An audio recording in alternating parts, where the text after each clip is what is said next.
سب سے پہلے تو یہ بات یاد رکھ لیں کہ ہمارا جو نبی پاک علیہ السلام کے ساتھ تعلق ہے نا، وہ بڑا حساس ہے۔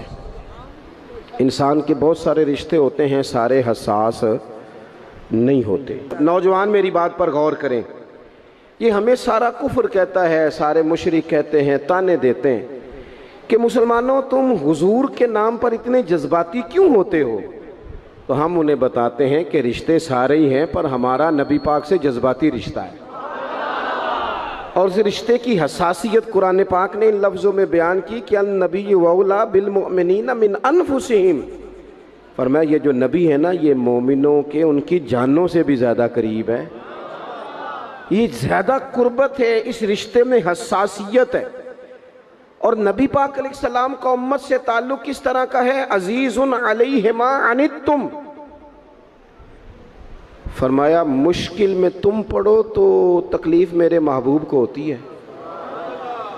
یہ کبھی اماں کہتی تھی نا کہ بیٹا کھا لے تو ماں کا بھی پیٹ بھر جاتا ہے، تو لوگ کہتے تھے یہ شاعرانہ بات ہے، یہ لوگ تنقید کرتے تھے یہ کیسے ہو سکتا ہے، کسی کی تکلیف کسی کو ہو۔ لیکن قرآن نے اس مضمون کو کھول دیا، فرمایا ایک رشتہ تمہارا ایسا بھی ہے کہ عزیز علیہ ما عنتم، مشکل میں تم پڑھتے ہو، گراں میرے محبوب پہ گزرتا ہے۔ حریص علیکم، فرمایا کریم تو تمہاری بھلائی چاہنے میں جلدی کرتے ہیں۔ وبالمؤمنین رؤوف الرحیم، وہ مومنوں پہ رؤوف بھی ہیں اور رحیم بھی ہیں۔ نوجوانوں غور سے سننا میری بات، آپ کو نا اس مضمون کی درجنوں حدیثیں ملیں گی کتب احادیث میں، درجنوں۔ حضور فرماتے ہیں میرا جی چاہتا تھا، جب کسی کام کو میرا اور آپ کا جی چاہتا ہے تو پھر ہم پرواہ نہیں کرتے، من کی مرضی پوری کرتے ہیں۔ صحیح کہہ رہا ہوں؟ یعنی میرا جی چاہتا ہے تو پھر میں وہ کام چھوڑ جاؤں؟ حضور فرمانے لگے میرا جی چاہتا تھا ہر وضو کے ساتھ مسواک ضروری قرار دے دوں، جی چاہتا تھا، لیکن تمہیں تکلیف ہوگی لہٰذا میں اسے ضروری قرار نہیں دیتا۔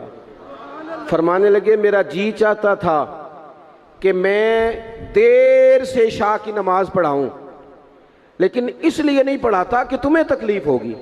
پھر فرمایا میرا جی چاہتا تھا کہ میں اپنی پوری امت پر تہجد کی نماز ضروری قرار دے دوں۔ پھر حضور قرار کیوں نہیں دی؟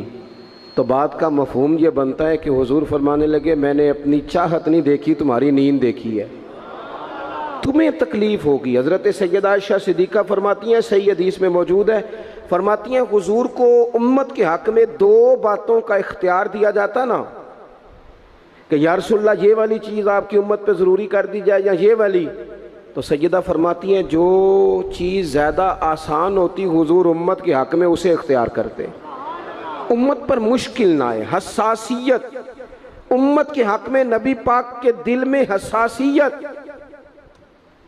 یہاں تک بات آ گئی کہ حضور فرماتے ہیں میں امامت کر رہا ہوتا ہوں، دل کرتا ہے لمبی نماز پڑھاؤں۔ نماز کس کی عبادت ہے؟ دل کرتا ہے لمبی پڑھاؤں، لیکن فرمایا پھر کسی بچے کے پیچھے سے رونے کی آواز آتی، میں نماز مختصر کر دیتا ہوں کہ اس کی ماں نماز میں شامل ہے یا گھر میں سے کوئی شامل ہے تو تکلیف نہ ہو۔ حضور ہر جگہ امت کے حق میں نرمی کرتے، آسانی پیار کرتے۔ امت کی بات آتی، حضور نے جب لشکر روانہ کیے، قافلے بھیجے جہاد کے لیے، یا کچھ لوگوں کو بعض صوبوں پر بطور گورنر تعینات فرمایا، تو فرمایا لوگوں کو خوشخبریاں دینا،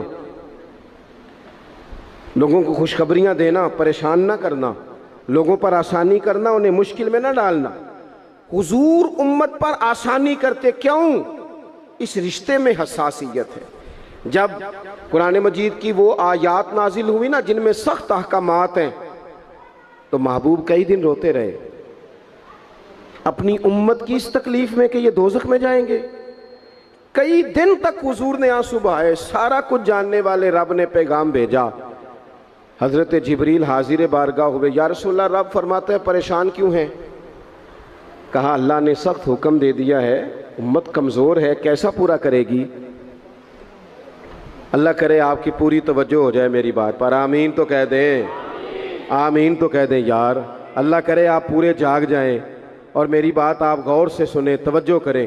عزیز بھائی، اس پر غور کرو. اس حساسی آج امت کو کہا جائے نا تو داڑھی شریف رکھ لے، اس میں حساسیت ہی نہیں آتی. وہ کہتے ہیں پیر صاحب آپ دعا کریں، تو میں کہتا ہوں جب آپ تنخواہ لینے گئے تھے تب تو نہیں دعا کرا کے گئے تھے. اس وقت بھی کہنا تھا مشکل ہو رہا ہے بینک تک جانا، تو میں تو نہیں جا سکتا، دعا کر دیں. جب آپ مال حاصل کر رہے تھے کسی جگہ تھے، وہ تو بڑی آسانی سے آپ نے لے لیا، اور داڑھی کے لیے پہلے آپ کو وظیفہ دیا جائے، دعائیں کی جائیں آپ کے لیے، چلہ کیا جائے، پھر آپ سنت شریعت کی طرف آئیں گے.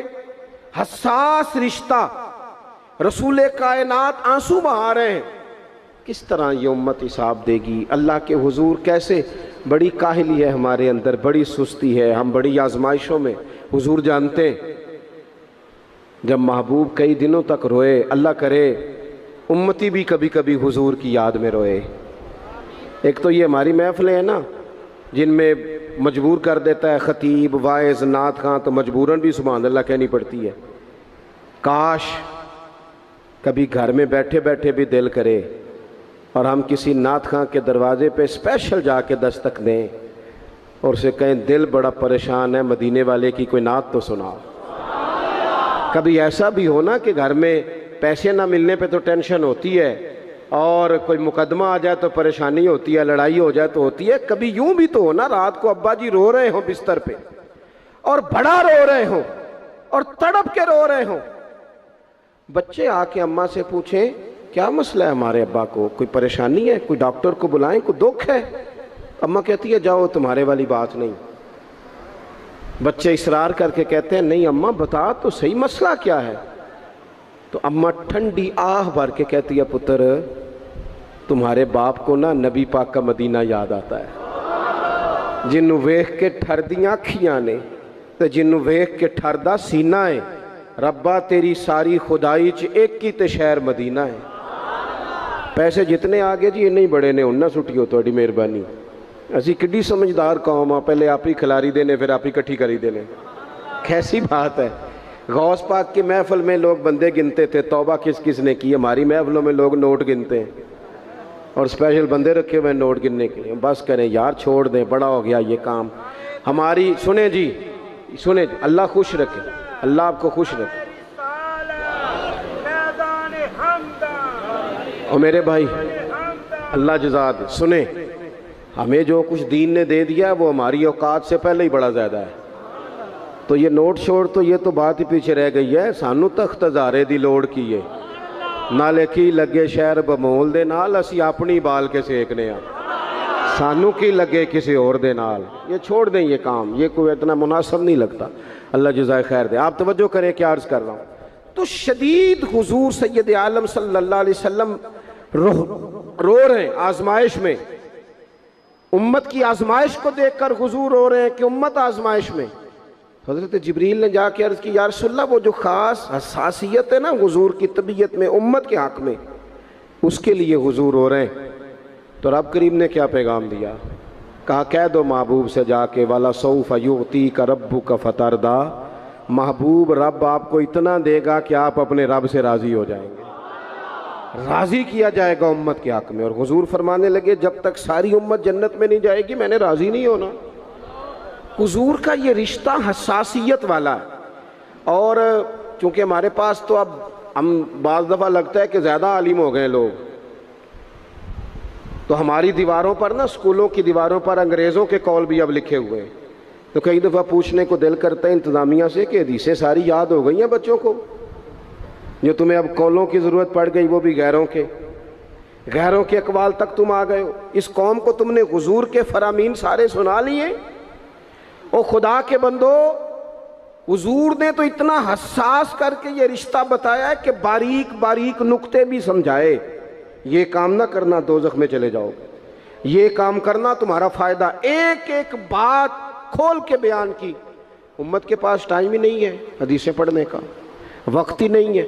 ہمارا تو مزاج بن گیا نقطے سننے سنانے کا. نقطے وہ ہمارا نقیب محفل اسٹیج پہ بھاگ کے ادھر جاتا ہے، پھر بھاگ کے ادھر آ جاتا ہے.